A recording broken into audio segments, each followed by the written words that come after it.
Welcome to the last breakfast. Please enjoy the video.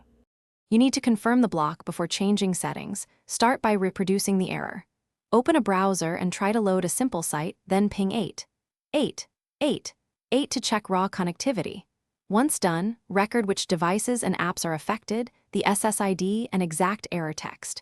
Make sure you have router admin credentials and ISP account details at hand, because you will access interfaces and may call support. This saves time and prevents unnecessary resets. Next, isolate whether the block is local, network, or ISP level. First, connect one device via Ethernet. If that works, Wi-Fi settings are suspect.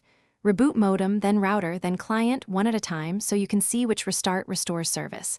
Then, log into the router to review firewall rules, access lists, and parental controls that could block traffic. Change DNS to 8. 8. 8. 8 and 8. 8. 4. 4 briefly, and disable VPNs or proxies to rule out routing or DNS hijacks. Finally, implement the fix, undo any blocking firewall or parental rules, restore correct DNS, and reboot everything in sequence. Then verify by loading multiple sites and running Tracert to compare routes.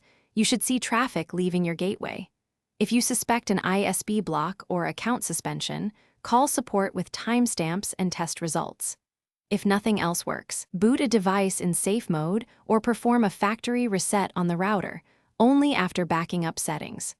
If problems persist, escalate to ISP technical support.